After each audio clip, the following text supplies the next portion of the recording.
Hello, I'm Coach Chuck of the National Free Flight Society Youth Development Program, and I'll be presenting this coaches clinic on the 2026 Science Olympiad helicopter event. This is the second year of the event, so my focus is going to be on observations and changes since the first year.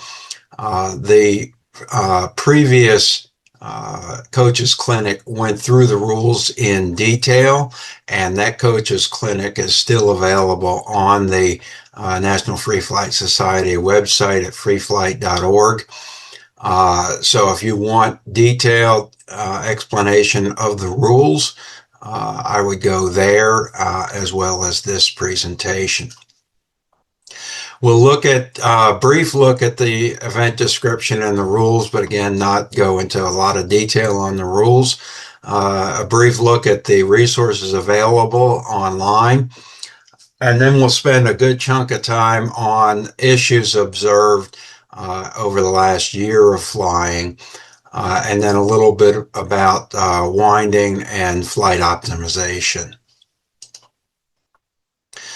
The helicopter event is a pre-build event, meaning you build your device prior to the competition. It's a rubber-powered indoor helicopter flown for duration, and the device must be built by team members.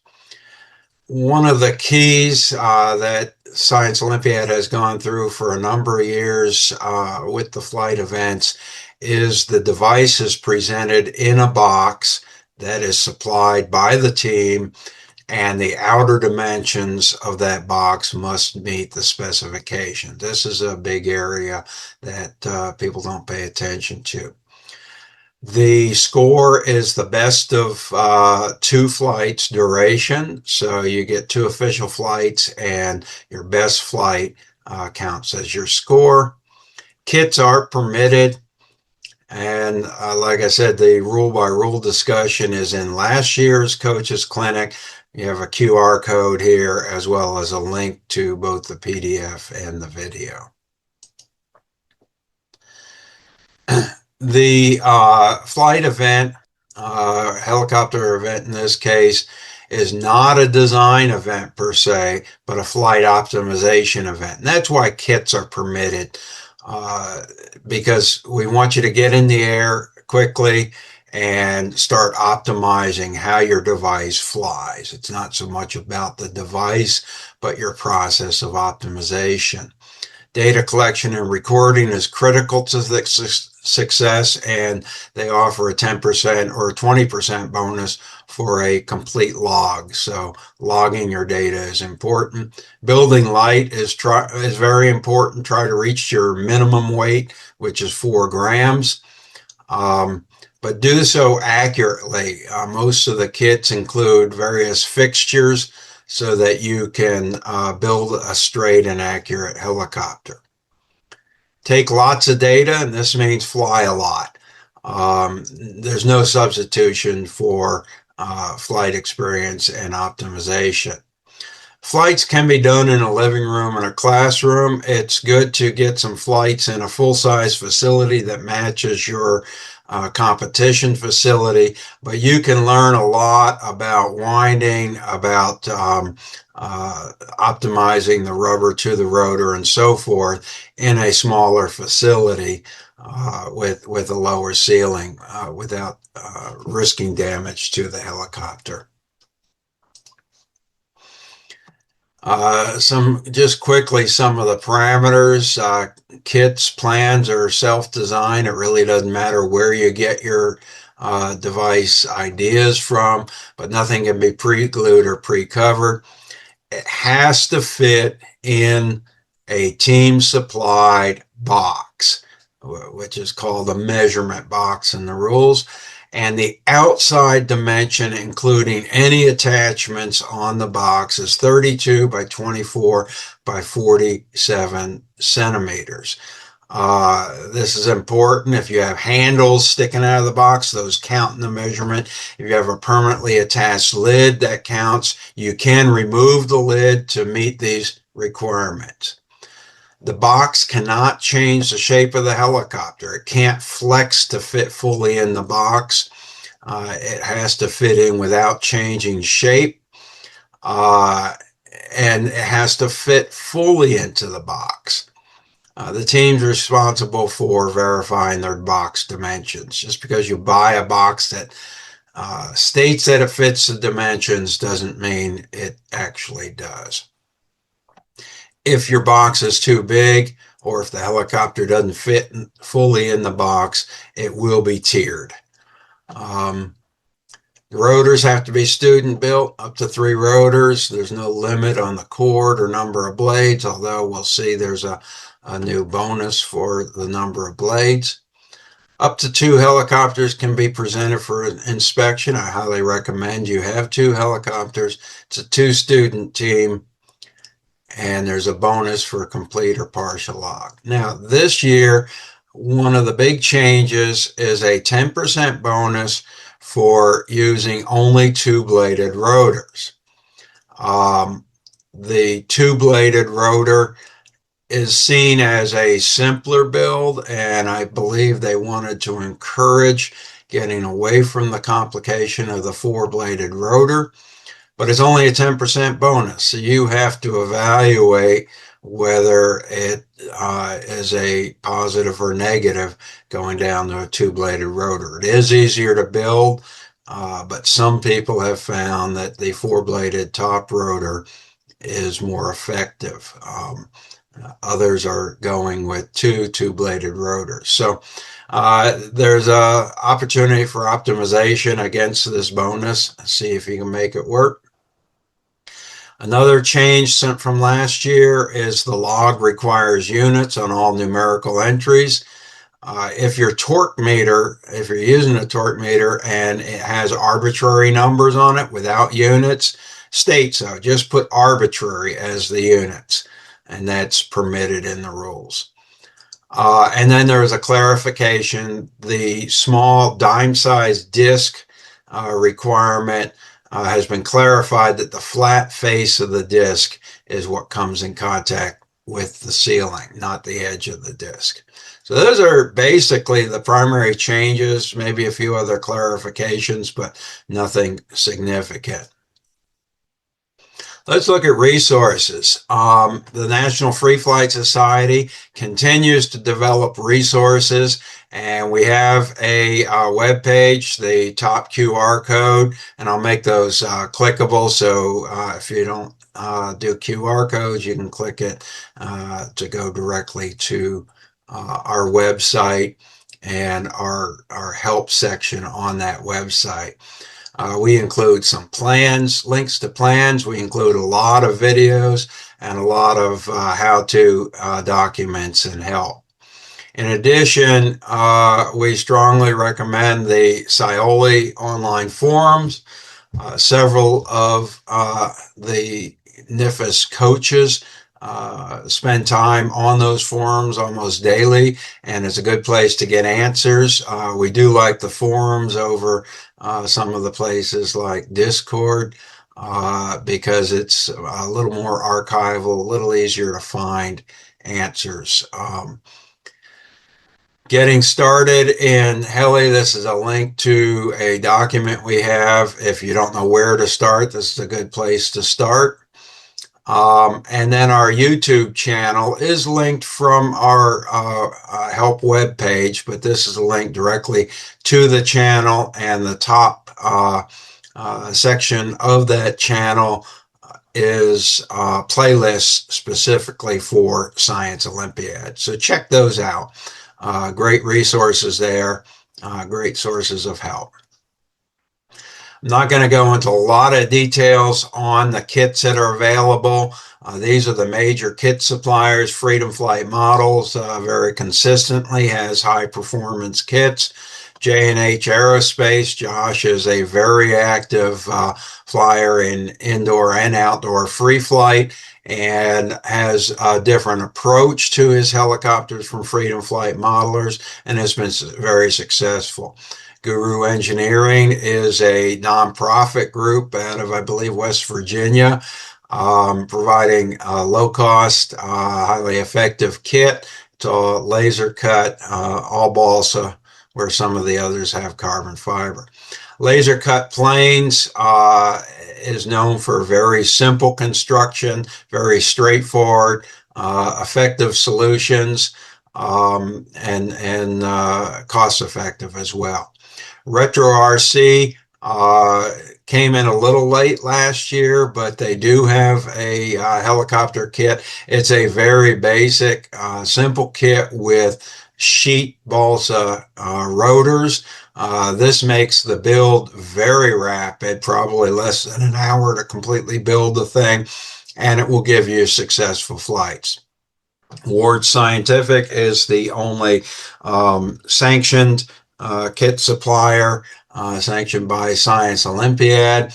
Their kit is very basic. It's actually a kit of supplies, and it leaves the design of the helicopter more flexible to the student team. Additional supplies and resources are available on our resources website. This would include other suppliers that carry things like rubber and winders and various tools and so forth. As far as plans, NIFIS has published a design by a very accomplished AMA flyer, Dave Ehrenstein.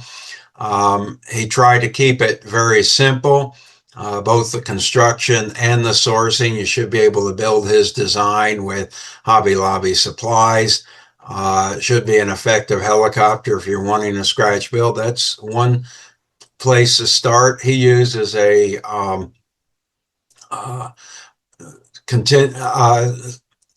consistent pitch angle blade. So the blade is a flat blade set at a pitch angle.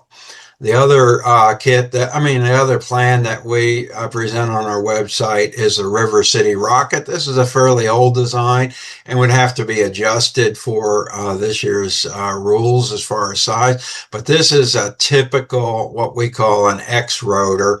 It has a progressive pitch angle, a constant pitch rotor, more like the Freedom Flight kit.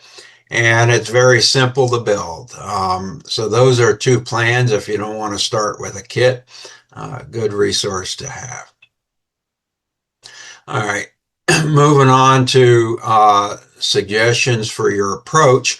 One of the issues we see is effective help for the students. Rather than the students going at it alone, we find the most successful teams have some sort of coaching and mentorship. Now, you may or may not have this readily available in your area, but the first thing to do is enlist parents' help. Rather than having the students do it on their own, have a parent overseeing them, and sometimes the parent can interpret the instructions for them, give them a safe space to build, give them tools they need to build. The parent should not do the building, but sometimes it's easier for the adult to reach out for help online and so forth. I'll just let you know, back in 2016, I was one of these parents that was reached out to by a team. I had never done Science Olympiad before, had no idea what I was doing. But through that year, we progressed through asking for help online and working with the students to the point where we placed in the top 10 at nationals. So finding somebody locally to help, whether it's a parent of the students or some other source, is a great way to start, rather than the students just having to be on their own. You can contact NIFIS. The email is here, youthdev@freeflight.org. That'll probably go to me or Coach Brian. And we can try to find local members of NIFIS that might be able to help you out. This is kind of a long shot. NIFIS has chapters around the country, but the odds of having one in your town with someone willing to help may be a long shot, but it's worth a try.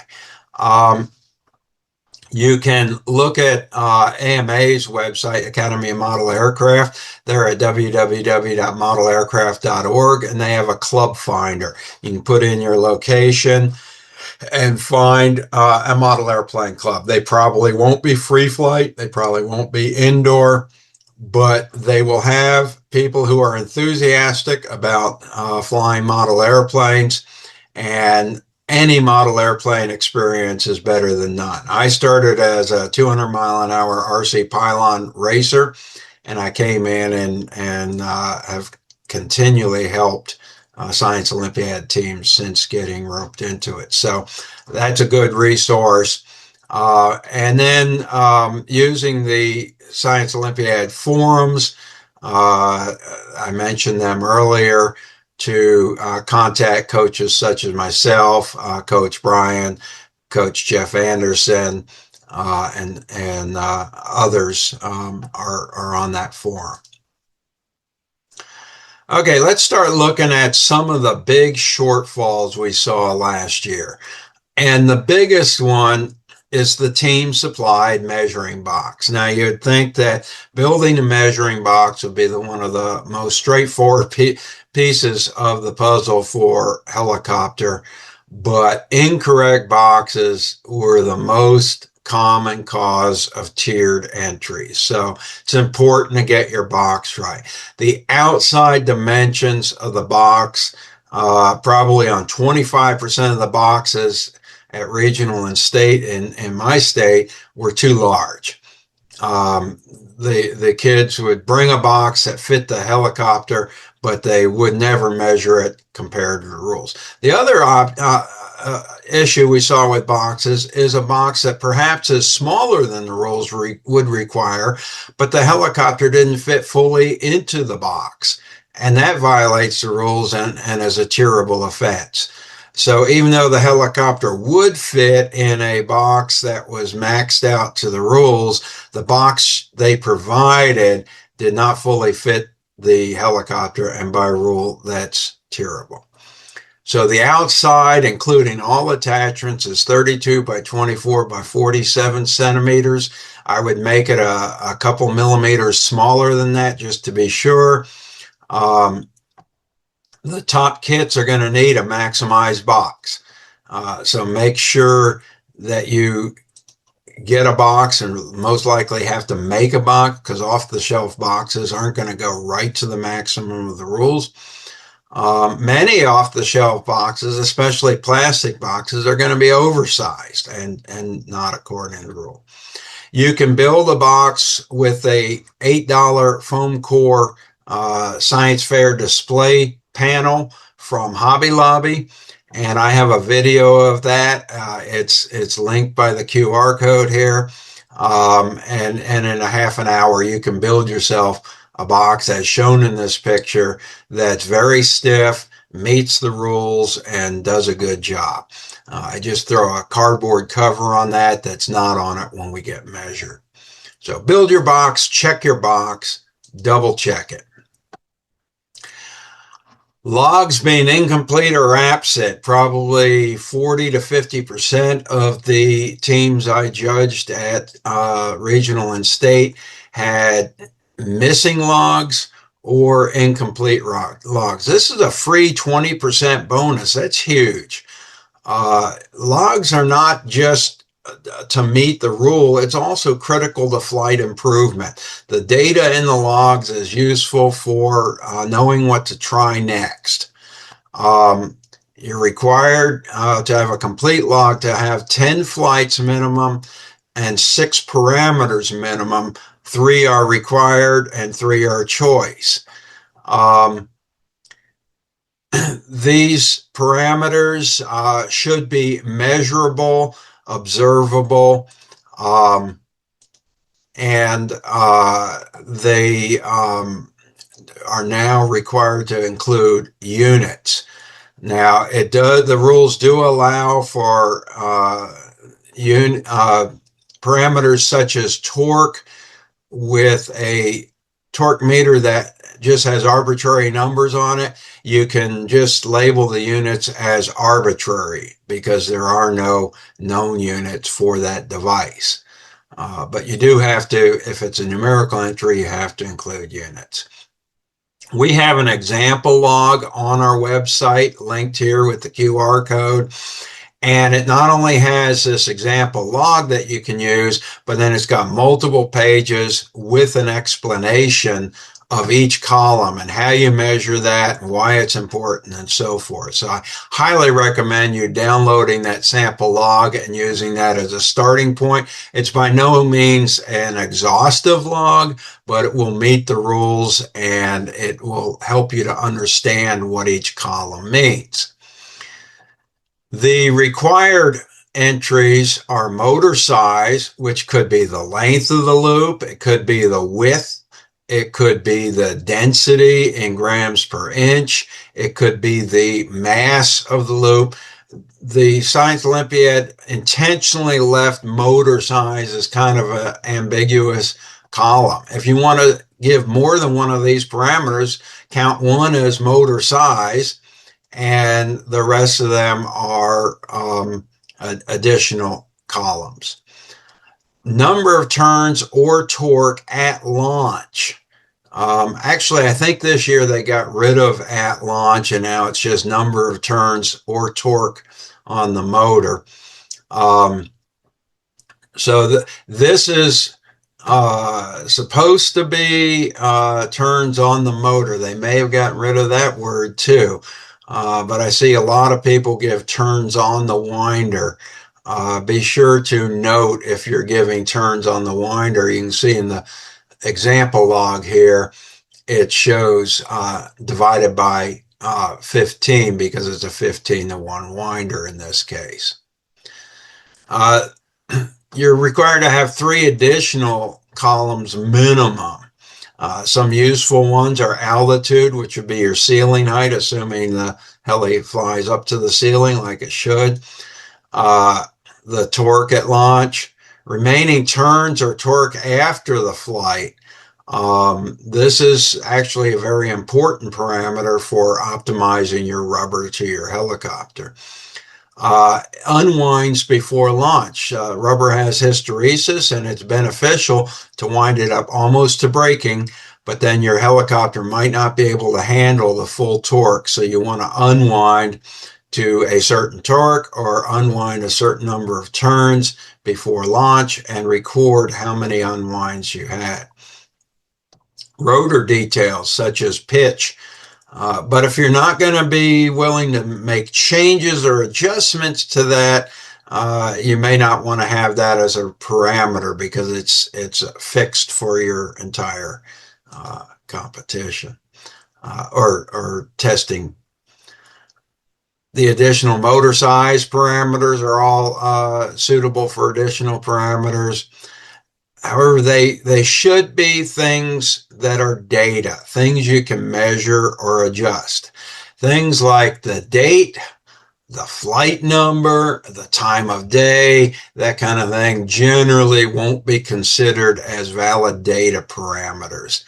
So don't count the date column or the flight number column as part of your data. Okay, next deficiency is overweight helicopters.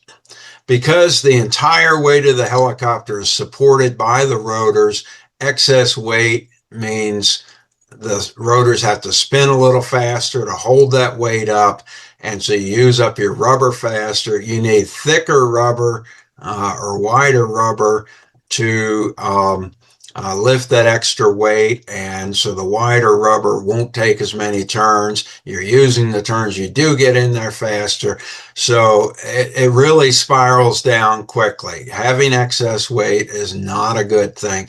Most of the kits can be built at least close to the minimum weight. A lot of helis I saw were as much as twice the minimum weight. And glue management is usually the reason for being overweight. over application of glue, putting way too much glue on the joints, incorrect adhesives. You want to apply it with either a toothpick for medium CA, or if you're using thin CA, use a capillary applicator as shown in the top picture here. I have a video link that talks about glue management and the impact on weight. I think that's worth watching. That's on the QR code here and also a link. Glue selection. If you're gluing balsa or carbon, super glue or cyanoacrylate works great. Thin or medium. Again, apply it with an applicator, not straight from the bottle. Duco is a cellulose-based, I think it's nitrocellulose-based glue. It's available from Ace Hardware or also from Amazon, and it's applied with a capillary squeeze bottle and typically thinned about 50-50 with acetone. It doesn't dry as quickly as the cyanoacrylate. It's a little harder to work with, but it does give you a little more flexibility. You can dissolve it with acetone later to make adjustments. So for the most part, with Science Olympiad, my kids build with thin or medium CA. The covering should be applied with 3M77 spray adhesive. There's some other spray adhesives. 3M77 is available at Walmart and other stores, as well as Amazon. And you spray a light coating onto your frame and then place the covering onto that, and it sticks right away. You can use glue stick for the covering, but generally speaking, unless you get the exact right glue stick, you're going to have problems with the covering coming loose later. So I highly recommend sticking with the spray adhesive. Do not try to put the covering on with your super glues. That's just going to add a ton of weight, and it doesn't adhere well to the plastic. So use the spray adhesive. Never use hot melt glue for anything. There's rarely, if any, reason to use epoxy. We call that liquid lead. Both hot melt glue and epoxy are very heavy. A crooked helicopter just won't fly straight. It'll run into the wall, it'll fail to support itself, and so forth. Most kits come with some sort of fixture. You still want to build it on a flat surface so the fixture is not warped, and double check the alignment. Carefully follow the instructions before gluing anything. You want everything to be lined up and perfect before you apply your glue.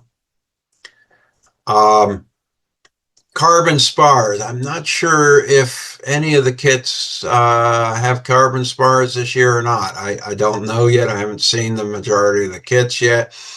But a lot of times the carbon spars will have a warp to them. You want to position this warp to be parallel to your build board rather than vertical, so that the helicopter structure, the ribs and so forth, help hold it straight. If you align it vertically, the warp will result in incorrect pitch out at the tip, and that can lead to wobble and directional stability issues. Some of the helicopters are self-fixturing, especially the ones that are laser cut kits with laser cut balsa spars. They may not have a fixture at all, but you have to build it on a flat build surface. Get yourself a pressed wood shelf from Home Depot, or a thick, like half-inch thick foam board from Hobby Lobby, something flat to build on so you can build straight. All right, this deficiency is a big one, not knowing the rules. It's unfortunate how many teams get to even the state tournament and they have not read the rules, particularly on the box side, or even size, or even the need for knowing the need for the box. You need to read the rules inside and out on the build. You need to know what materials are allowed, and about the only thing not allowed is boron fiber, so that's not a big issue. But also no pre-glued surfaces or pre-covered surfaces. Know your mass goal, know that the team members must build it, and know that it's rubber power. Coming in with a last minute paper airplane that you toss, or I've even seen kids just come up with a wadded piece of paper and toss it in the air and claim that's a helicopter. It's not rubber powered. To me, that's either going to be tiered or disallowed completely. Minimum of tiered, but if it's not seen as following the spirit of competition, it could be disqualified. Um, then after the build, you've got the check-in. I mentioned the measurement box size and its use. The kids need to be able to answer questions on the build and fly. They don't have to have built the helicopter. Somebody on the 15-person team must have built it. But if the kids that show up to fly aren't the one that built it, they better be able to answer questions on the build and fly process. That's in the rules. Once you check in, you cannot leave or receive outside help. So if you forget to bring something and you've started checking in, it's too late at that point to receive outside materials or help. Understand during the flight what the 10-minute flight window is, and it's a 10-minute window to start any official flight. The official flight can continue after the 10-minute window expires, but no new flights can be launched. I've seen kids fly test flight after test flight after test flight, which is permitted, and then not have time left to start their official flight. Understand that 10-minute window, how it works, and have a clear plan for what you're going to do. I recommend having the helicopter ready to go and not needing test flights on the day of competition. I've seen test flights destroy a helicopter and then they have nothing to compete with. Rubber winding is another deficiency I see. The helicopters take a lot of torque to hold them up, and not maximizing your winds in the rubber will not fly the helicopter effectively. It may not even reach the ceiling. It may not have enough thrust to get up to the ceiling.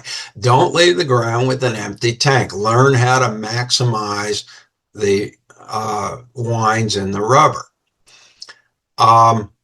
One of the points that's missed by a lot of teams is that the thickness of the rubber can vary substantially, 10 to 15%. They may get 1/8 inch wide rubber, and that cut accuracy is fairly good. But the thickness, due to manufacturing variations, will vary. And so 1/8 inch wide rubber is not always the same as 1/8 inch wide rubber. So you may need to try several batches. You may need to custom cut your rubber, which requires an expensive stripper, but at least know what variation you have in your rubber.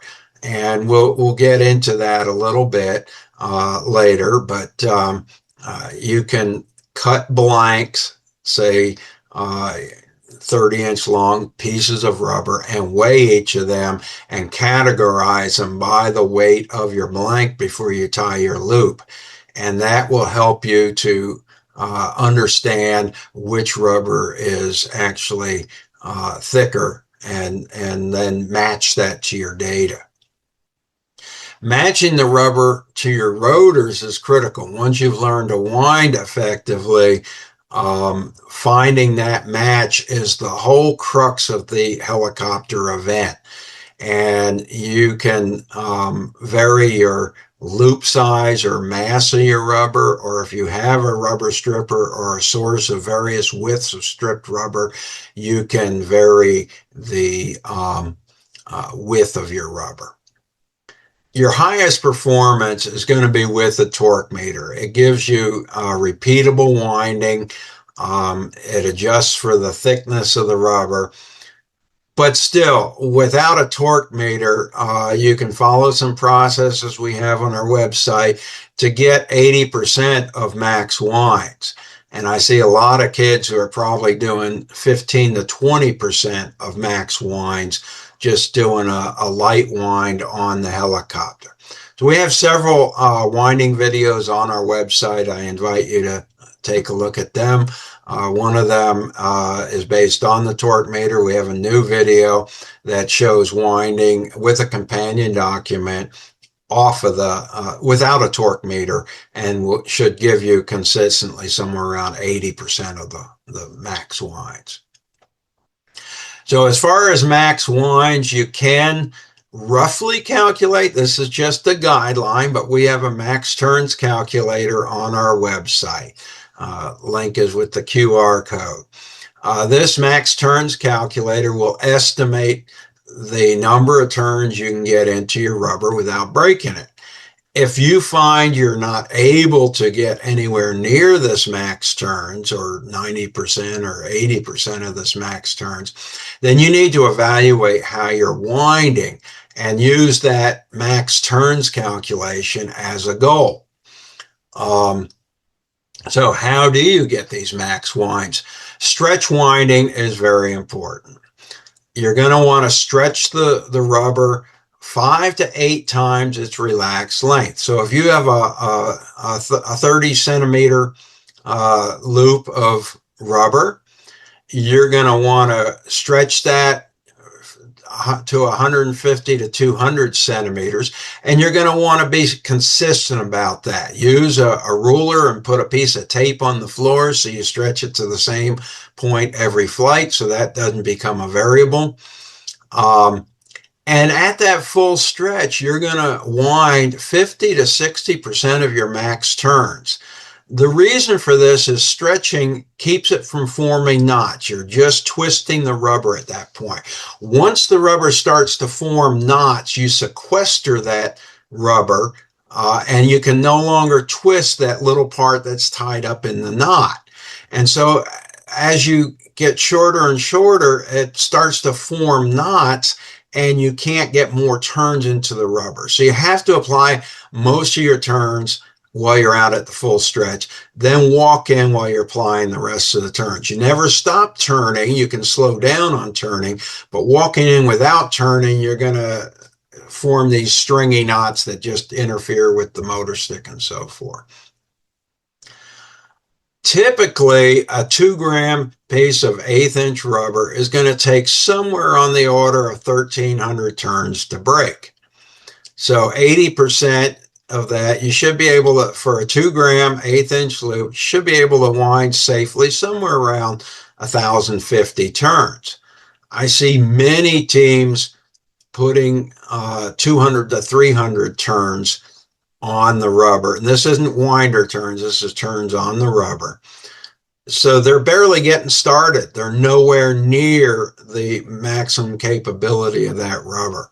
So there's a lot of time to be gained by learning to wind properly.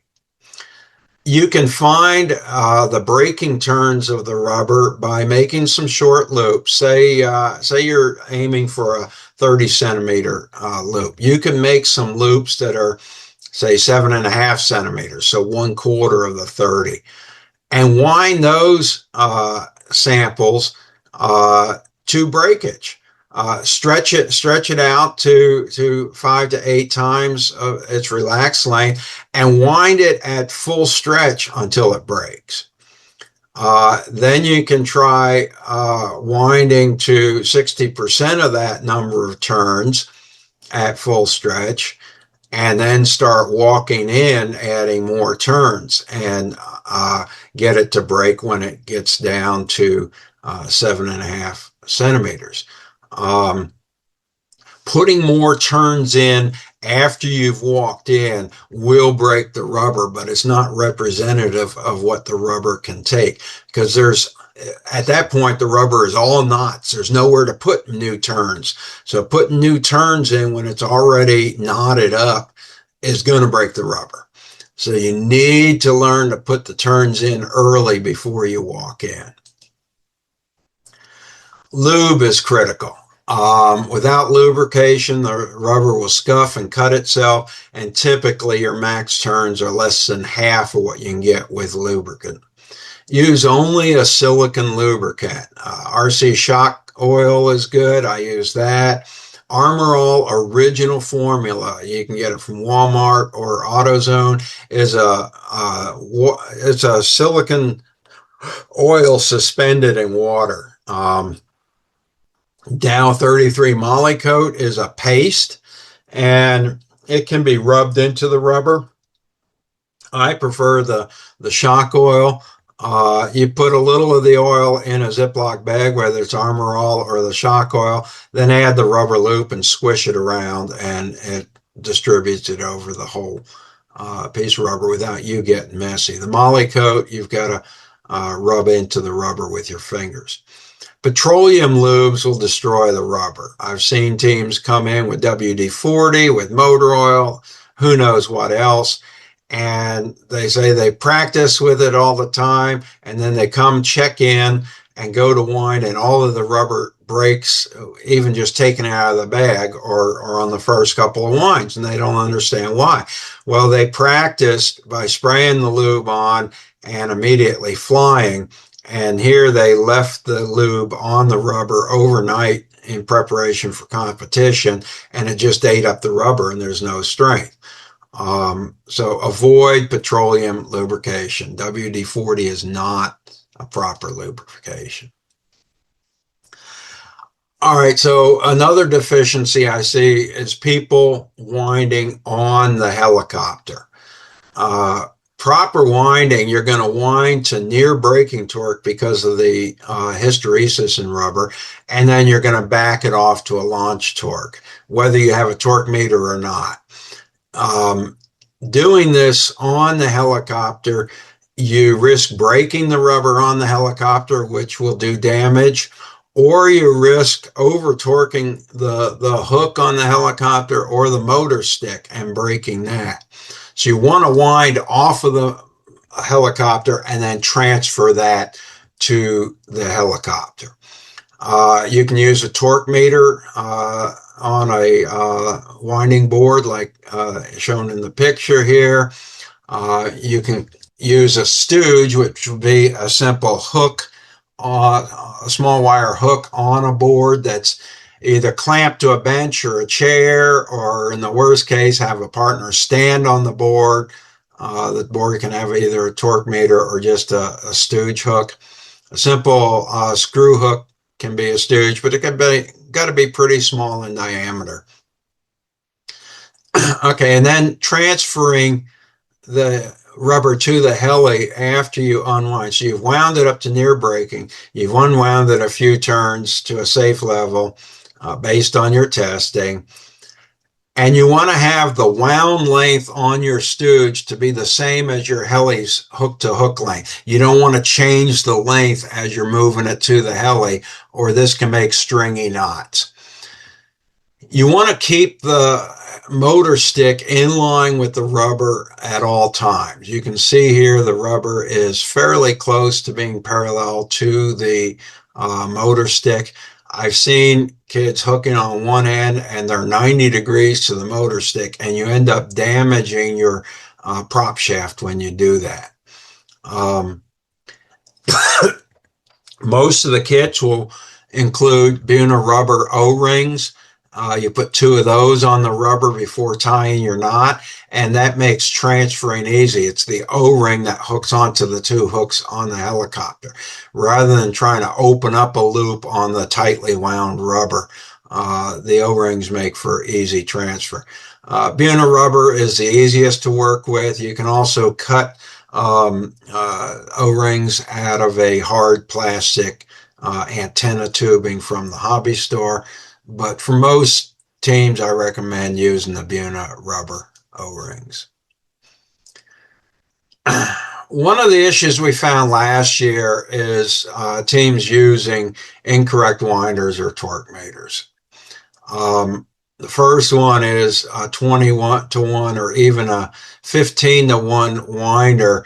At the high torques you can get on this 1/8 inch wide rubber, it gets very hard to turn the winder because every turn of the crank, you're turning 20 turns on the rubber and the gears start to bind up. It just gets hard to operate. So if possible, get a 10 to 1 winder, the yellow KP winders with the white tip as seen in the picture here is the 10 to 1 winder. The blue tip is 15 to 1. I strongly recommend the 10 to 1. There's the orange AMA winders that look similar. Those are 20 to 1 and get very bound up at the high torques. Some of the expensive winders, I'm showing the indoor free flight supply, which is essentially the Giga winder. People were finding the gears were breaking in those. They are simply not made for the high torque, typically over 2 ounce inches, that this wider rubber can require. And we saw several of these winders broken last year, stripping the gears. They're expensive winders. They're just simply not made for this high of a torque. You're better off with the cheap plastic winder going up this high. The torque meters, well, having a torque meter is better than no torque meter. We found that some of the simple wire type torque meters don't go high enough. Basically, the ones that are calibrated will go to either 1 ounce inch or 2 ounce inches with a full turn, and the thick rubber we're using, you might need to go to 2.4, 2.5 ounce inches to get the most winds into it. And that means going more than a full turn on that sensor wire, and that will permanently damage the wire and the torque meter won't return to zero. So what can you do? You can go to a heavier element wire, replace the stock, which might be 15 or 20 thousandths wire, replace it with some 25 thousandths music wire. You can get that from a music store as guitar string, or get the wire from a hobby shop. Sometimes Hobby Lobby will have some of those wires. Sometimes an Ace Hardware or a True Value Hardware will have a K&S music wire. That's generally good straight wire, and K&S does sell a 15, a 20, and a 25. The digital torque meters, the indoor free flight supply one is shown here. I've got one on Thingiverse that you can print and build. Those generally have very high capacity. They're not even close to the limit of the load cell in the torque meter. So those generally work very well. Incorrect handling and launching was another deficiency area. If at all possible, have one person in contact at a time. If two people are handling the helicopter, you have to carefully choreograph all movements or you're going to break the helicopter. Ideally, one person is in contact, but if you have both rotors are free to turn relative to the motor stick, you often have to have two people touching during the setup. If you have to have that, you need to choreograph it. You have to pretend you're in competition, work out the choreography to minimize the risk of damage to the helicopter. Know who will do each step, minimize reaching across things or suddenly crossing over the rotors. The person holding the rotors has to be cognizant of obstacles the whole time, like the edge of the table, but practice like you compete. Launching straight is important. One person should be launching, the other person can stand back and look from several angles to make sure it's held vertically and communicate. and then you release the helicopter. You don't toss it. Tossing up tends to flex the rotors and they may not recover, and you can end up with a rotor flutter. If possible, especially if you have two spinnable rotors, let the rotors spin up for half a second to a second before releasing the motor stick. And what this does is it gets the rotors pushing on the air correctly and prevents a soft rotor from tucking to a negative pitch angle. It's the same with tossing it. If you toss it, you can cause the rotors to move faster through the air than they're ready for, and it can cause it to twist and tuck the soft rotors. So I prefer to see both rotors spin for a half second. So let go, you could have one person holding the two rotors and the second person holding the middle of the motor stick, and 3, 2, 1, and on 1, the guy, the student lets go of both rotors, and on launch, the student lets go of the motor stick.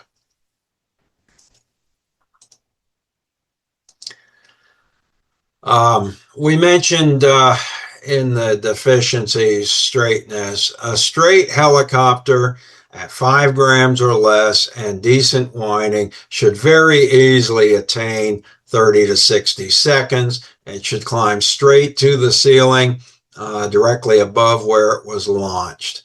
If you have a crooked climb, look at the build straightness. Does it still fit the fixtures? If there were repairs, were they made straight? And then each rotor blade, you should match the pitch angle at the tip. If you have more pitch on one blade than on the other on the same rotor, then that can very quickly cause a crooked climb. Any parts that are crooked, you want to dissolve the glue or break the glue joint and re-glue it so it's straight. The bottom rotor pitch should be, on several of the kits we found, that should be less than the pitch on the top rotor. So if the bottom rotor pitch is equal to or higher than the top rotor, it can cause instabilities in the climb. Now, this might be something that you experiment with, but the Freedom Flight model, for example, is set up with significantly more pitch on the top rotor than on the bottom rotor. Unbalanced mass on the rotors can cause a crooked climb as well. I don't see this as much with the carbon rotors, but there's a return to balsa rotors this year to try and meet the mass minimum. And so there can be more variation in the balance. Use a little bit of clay to statically balance the rotors. Straightness can also keep it from reaching the ceiling.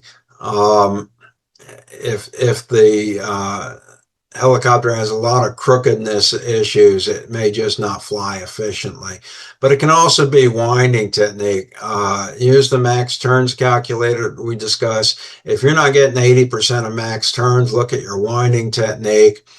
If you just have a real anemic climb and it doesn't reach the ceiling and you land with a lot of turns left on the rubber and you're getting 80% of the max turns calculation, then most likely you're using way too thin a piece of rubber and you just don't have the power to get to the ceiling. All right, let's look at optimization. Some of the key flight variables, there's not nearly as many variables on the helicopter as there was on airplanes. The center of gravity location, the balance point of the helicopter, can impact stability. So if you're adding clay to get up to weight, try moving it to the bottom of the helicopter, try moving it to the top of the helicopter, see what gives you a better overall flight time. And especially looking at the stability of the helicopter after it leaves the ceiling and is returning to the floor. The total mass of the rubber is probably the key flight variable. How long is your loop of rubber? Generally, most teams have one width of rubber they're working with, so the only variable they have to adjust on the rubber is the loop length. And there will be an optimum. If you get too long, you're adding more mass, and you get to the point where that rubber is so heavy that it's not thick enough to support the added weight of the extra rubber. So you will find an optimum, so that becomes your lever. Now, the rubber width is also a variable that you can adjust, but most schools don't have the ability to adjust.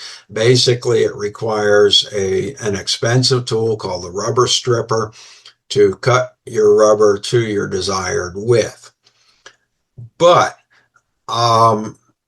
as I mentioned before, rubber varies in thickness as well as width. So if you carefully measure the rubber blank length before tying a loop and mass it, preferably to a milligram, and divide, you get the grams per inch or linear density. This linear density is proportional to the cross-sectional area. So it's the width times the thickness is what it's proportional to. And that's going to give a good characterization of that piece of rubber. Now, even if you're not able to strip your own rubber, if you characterize your rubber linear density, you can then catalog your blanks by density. And if you find a certain density works best for you, you can go through your list of pieces of rubber and find another one that's close to that density. The density will vary in a package of 1/8 inch rubber, 10 to 15% over within a single batch. And it can vary more than that across different date codes or date batches of rubber.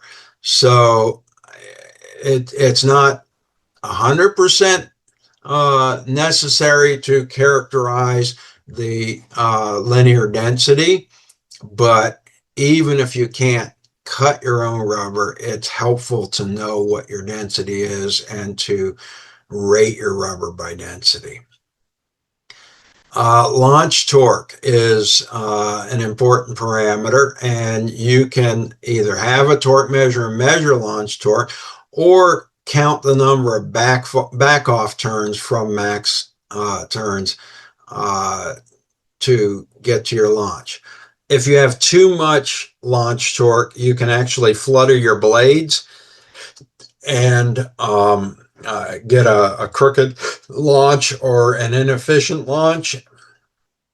And then you can also have a rubber motor that's wound so tight that you do damage to your motor stick. So typically you're going to unwind, if you have a torque meter, down to 1 to 1.3 ounce inches. I've even seen certain helicopters have performed better at under 1 ounce inch. So if you record your launch torque and try over a range, bigger is not always better. And as you do your optimization, only adjust one variable at a time. See what that variable does to your flight time. That's what's important. Okay, so going back to the rubber, what you're really after is the rubber-rotor match optimization. This is a two-parameter optimization, rubber width and rubber mass or length, rubber width or rubber linear density. You can fix one parameter, say the width of the linear density, and vary the other one, the length or the mass of the loop, to find the optimum. Then you adjust your fixed parameter and repeat.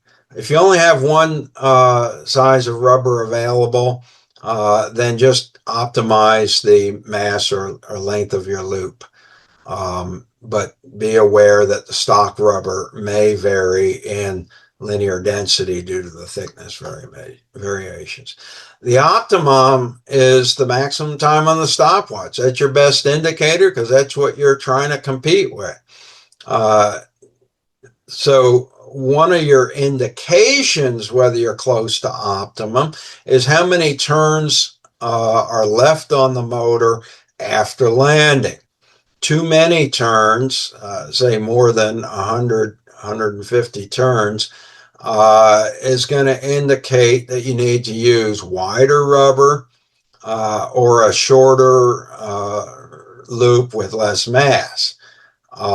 So wider rubber will give you more power to effectively use the rubber later in the flight. A shorter loop will give you less mass, so the rubber doesn't have to work so hard. If you run out of rubber at the ceiling or shortly after leaving the ceiling, that means your rubber is too thick and it's using up too much power early in the flight. Or you could use a longer loop, more mass. This is a guideline. The real indication is the time on the stopwatch. But if you're finishing with 300, 400, 500 winds on the helicopter, then that's a strong indication that you have not optimized the match between the rubber and the rotor. If you have a lot of winds left, you could also try reducing the pitch at the tips of the rotor just a little bit, a couple of degrees. But that's harder to do sometimes than going to a shorter loop or finding a wider piece of rubber. Final word on flying, record all the parameters in the log for every flight. Change one thing at a time. The rubber optimization, or really matching rubber to the rotors, is key, and the stopwatch tells you if you've done the job. There's no substitute for testing. Winning takes a lot of flights.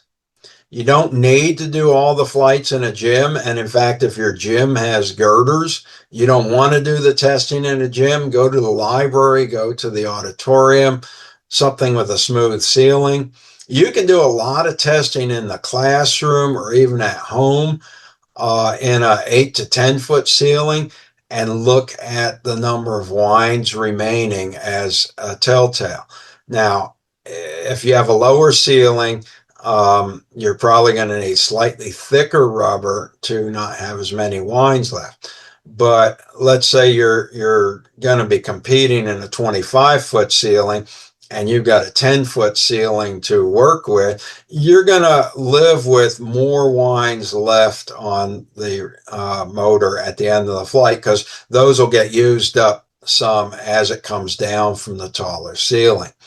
So maybe in a 10-foot ceiling, you can live with 200, 250 winds remaining, and that'll translate to 100 or 150 in a taller ceiling. But you can get a lot of testing in a low ceiling and then worry about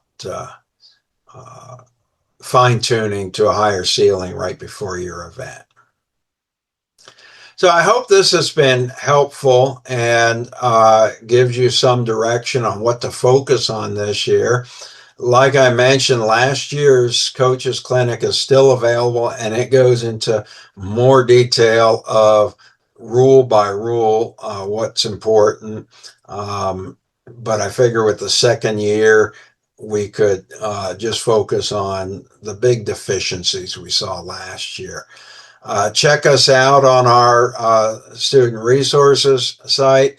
Check us out for follow-up on the Scioli forum. The youth development email is shown there.